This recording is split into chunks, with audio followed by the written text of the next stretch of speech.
estafas, convocamos precisamente a Matías Vidal, que es abogado y experto en estafas y delitos informáticos. Matías, buenas tardes. Alejandra Castillo y Pablo Funaro. ¿Cómo estás?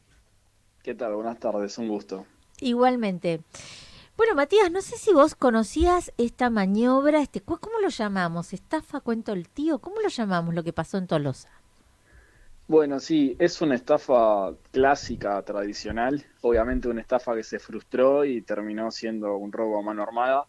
El nombre de esta estafa, el argot, entre los que manejamos este tipo desde el plano legal, por supuesto, este tipo de maniobras es wash wash, que vendría a Ujú. ser lavar lavar o algo por el estilo, y básicamente consiste en simular una situación de engaño en la cual uno se hace pasar por un inversionista, normalmente proveniente de otro país, una persona que mueve gran cantidad de dinero en efectivo, divisas, y que para saltear controles aduaneros los camufla de alguna manera. Y una de las formas sería pintándolos de un color con una tinta que luego se puede remover y de esta forma quedarían al descubierto los billetes. Obviamente tenés un juego ahí con el tipo de cambio, con la posibilidad y los límites para mover de divisas entre países. Recordemos que el límite en Argentina son $10.000, entonces es creíble hasta cierto punto que haya personas que estén ingresando dinero vía contrabando y que puedan sacar un rédito económico. Así que sí, es una estafa que existe y depende cómo se lleve a cabo, cómo se ejecute, puede tener un nivel de credibilidad alto. Matías, ¿cómo te va? Pablo Funaro te saluda. La pregunta que creo que se estarán haciendo todos quienes están escuchando esta charla, ¿es posible tintar o pintar billetes y después volverlos a la normalidad o no? Bueno, sí, efectivamente posible es. Hay ciertos tipos de químicos que remueven tintas. Se puede hacer, obviamente que se puede hacer. Lo que pasa que en esta estafa lo que tenemos es billetes genuinos y billetes que son meras falsificaciones, burdas fotocopias en algunos casos, que como están todos pintados, se disimulan cuáles son los genuinos con los que son falsos. Pero como poder se puede, es posible. De hecho, normalmente los estafadores le hacen una demostración in situ en el momento a la persona y le demuestran que es posible y para eso utilizan un billete real y luego, por supuesto, que el resto del stock que tienen no son billetes de verdad, sino que son pedazos de papel, cartulina, etcétera, como era este caso. Claro, hacen como una especie de un pase de magia, ¿no? Sacan un billete de un doble fondo o algo para mostrar. Bueno, básicamente vos diste con la palabra clave, ¿no? La magia en que consiste en distraer la atención, en engañar, en simular, solamente que es por un divertimento. La estafa es lo mismo, es un show que se le monta a la víctima con suficiente credibilidad para que, bueno, atontarla, para atacar a su lado más emocional. Normalmente se juega o bien con el miedo, o bien con la avaricia, con la ambición. Entonces te prometen un negocio muy tentador, te están haciendo una prueba que en el momento vos lo estás viendo, el billete queda despintado, entonces decís, esto funciona, y ahí es donde uno entra. Em, Matías, bueno, en este caso derivó en un asalto a mano armada, incluso creo que en una privación ilegal de la libertad, porque lo dejaron encerrado, tengo entendido. Eh, pero normalmente cuando no ocurre, cuando a la persona la estafan y se dan cuenta después de que los delincuentes se van, la carátula sería en tal caso estafa o hurto, ¿cómo sería? Si no ejerce violencia y le sacan, desapoderan a la víctima de una suma de dinero sin ejercer violencia solamente por estafa. ¿Cómo quedaría encuadrado? Bueno, en este caso parece que estamos frente a estafadores un tanto burdos, porque normalmente el que estafa no asalta. Es Claro. como que te dijera que son rubros distintos dentro del mundo del AMPA, dentro del mundo criminal. En este caso, si estuviera quedado meramente como una estafa frustrada, podríamos estar en una estafa en grado de tentativa, cosa que no es muy investigada por la justicia. La realidad es que no le gusta este tipo de delitos. Si no se consumó el hecho, en general hay otras prioridades y hay delitos más urgentes, esto también hay que decirlo, pero es posible que la calificación sea esa. Lo que hay que tener en cuenta es que en el delito de estafa hay una parte que analizan los jueces que es un poco fuerte y chocante para la víctima, que tiene que ver con el incumplimiento de los deberes de autoprotección. ¿Esto qué quiere decir? Que uno tiene que tomar ciertos recaudos y que si uno comete una actitud demasiado descuidada, si la maniobra era demasiado burda, bueno, justamente eso podría hacer que quede afuera de la figura de estafa, justamente. porque se requiere una mise en scène, una puesta en escena, la inducción a estado de error con un nivel suficiente como para considerar que bueno, que es responsabilidad del criminal y no de la víctima. Yo sé que es feo lo que estoy diciendo, pero estos son los Claro. criterios que se analizan en la justicia. Sí, sí, sí, a eso apuntaba la pregunta justamente. ¿Y cuáles son las más habituales en estos tiempos? En la pandemia aparecieron muchas vinculadas con el uso que hacíamos todos de los medios virtuales, digitales, pero hoy por hoy, ¿cuáles son las más recurrentes que vos conocés por lo menos? Bueno, la realidad es que en materia de estafas hay clásicos, así como en las películas tenemos los clásicos de siempre, solamente que cambian la cara, cambian el maquillaje, se van ayornando a las circunstancias.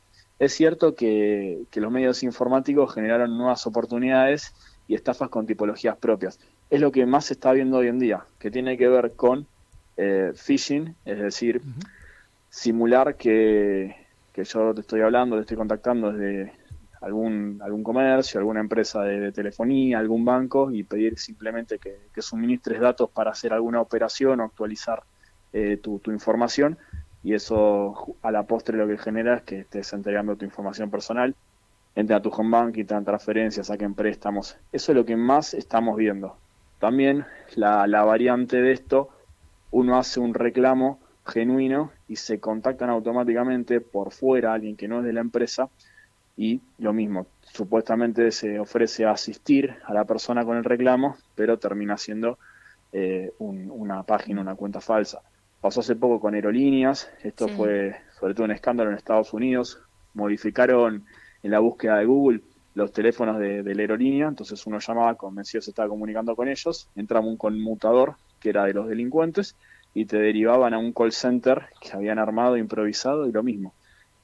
Consiste en hacerse pasar por alguien que no es, sacar información y normalmente quedarse con datos de cuentas bancarias, tarjetas de crédito, etcétera. Tenés algunas estafas también con viejitos, con gente mayor, que son muy tristes, sobre todo vinculado a la subida del dólar. Muchas Claro. veces se los contacta y se les dice que están hablando desde el banco, normalmente se hacen pasar por un gerente o alguien con un alto rango y les hacen saber que tienen que cambiar los dólares, entonces se ofrecen ir a la casa a retirar los dólares y llevarlos a la cuenta, y algunas personas, por supuesto, son los que más vulnerables están en este punto, entregan los dólares a alguien que luego desaparece con ellos. Hay que Después tenés estafas románticas, esto Sí, La viuda muy en negra. boga a través de, claro. claro, a través de las aplicaciones de citas.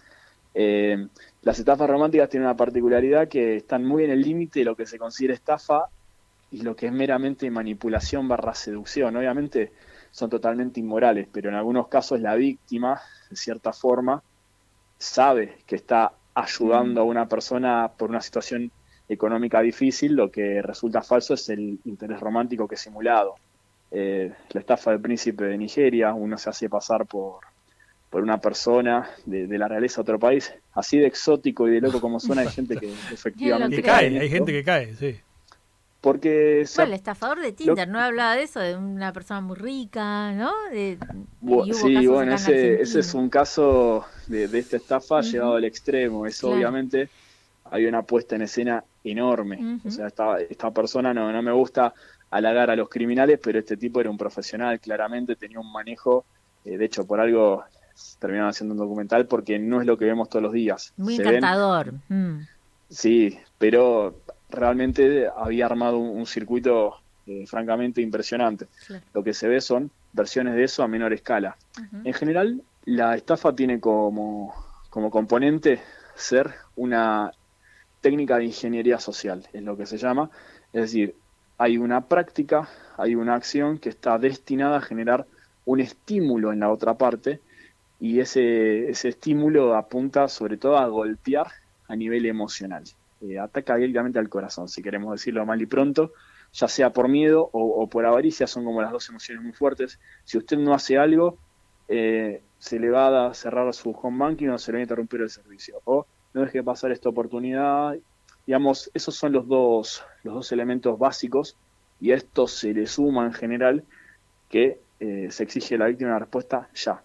Tiene que tomar una decisión ya, porque si no, la oportunidad se va. Entonces, esto te lo digo por haber entrevistado sobre todo a víctimas, me pasa permanentemente, y siempre te dicen, yo sospechaba que esto no estaba bien, que acá había algo raro, pero no sé por qué terminé accediendo. Bueno, Claro. justamente porque están siendo manipulados. eh, por eso también de la mano de los consejos, si se quiere, es tratar de generar siempre un espacio entre el estímulo y la respuesta, porque el estafador siempre va a buscar a que uno se decida y accione ya, cuando está en ese estado emocional alto. Así que bueno, esto es un poco la idea general en materia de De estafas. estafas. La- las Matías, vemos todos los breve días. comentario, Sí, pregunta, la última de mi parte, y agradecerte obviamente el contacto. Del tema de los billetes tintados, hay mucho, yo cuando hice la presentación dije que no era muy común, porque de hecho nosotros que hace años que hacemos policiales, no lo había visto yo al menos mucho, me pareció como novedoso. No sé si aquí en el país hay muchos casos de estos. hay casos de estos, la realidad es que no siempre tienen tanta atención mediática. Lo que pasa es que la víctima es raro que denuncie en muchos casos porque de cierta forma estaría confesando que se está viendo Claro. involucrado en algún tipo de delito cambiario, porque recordemos que eludir controles aduaneros para meter divisas o bien comprar y vender dólares de manera clandestina fuera de los mercados regulados no deja de ser algo Claro. ilegal. También es una de las razones por las cuales la justicia en muchos casos no tutela este tipo de situaciones porque se considera una operación cambiaria marginal.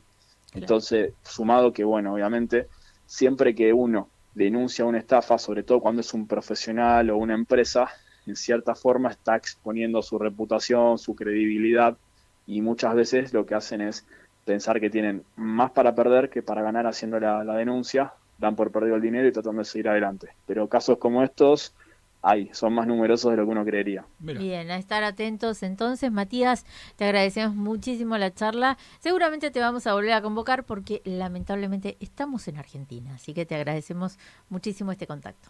Sin duda es un delito que está muy en boga, lamentablemente. Un placer, hasta luego. Gracias, Gracias. buenas tardes. Bueno, era Matías Vidal, abogado y experto en estafas y delitos informáticos.